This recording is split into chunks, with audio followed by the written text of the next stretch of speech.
ನಮಸ್ತೆ. ಓಂ ಶ್ರೀ ವಿಘ್ನೇಶ್ವರಾಯ ನಮಃ.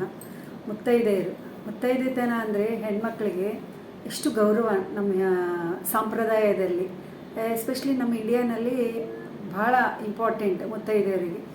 ಹಾಗಾಗಿ ನಾವು ಏನಂದರೆ ಮುತ್ತೈದೆ ಭಾಗ್ಯ ಅಂತ ಹೇಳ್ತೀವಿ. ಯಾವ ಥರ ಅಂದರೆ ಮುತ್ತೈದು ಅಂತ ಹೇಳಿದರೆ ಹಣೆಗೆ ಕುಂಕುಮ, ಕೈಗೆ ಬಳೆ, ಕೊರಳಲ್ಲಿ ತಾಳಿ, ಕಾಲಿಗೆ ಮೆಟ್ಟಿಲು, ತಲೆಯಲ್ಲಿ ಹೂವು, ಈ ಥರ ನಮ್ಮ ಸಂಪ್ರದಾಯ. ಹಾಗಾಗಿ ಇದನ್ನು ನಾವು ಯಾವ ಥರ ಅಂದರೆ ಒಂದು ಗಂಡ ಇದ್ದಾನೆ ಅಂತಂದು ಸೂಚನೆ ನಮಗಿದು, ಹೌದಾ?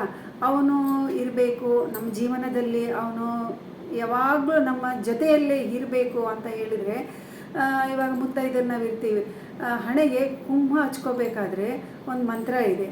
ಆ ಮಂತ್ರ ಯಾವುದು ಅಂದರೆ ಸರ್ವಮಂಗಳ ಮಾಂಗಲ್ಯೆ ಶಿವೇ ಸರ್ವಾರ್ಧ ಸಾಧಕೆ ಶರಣ್ಯೇ ತ್ರಯಂಬಕೆ ಗೌರಿ ನಾರಾಯಣಿ ನಮೋಸ್ತುತೆ ಅಂತ ಹೇಳಿ ಈ ಮಂತ್ರ ಹಚ್ಕೊಂಡ್ರೆ ಚೆನ್ನಾಗಿರುತ್ತೆ. Thank you so much.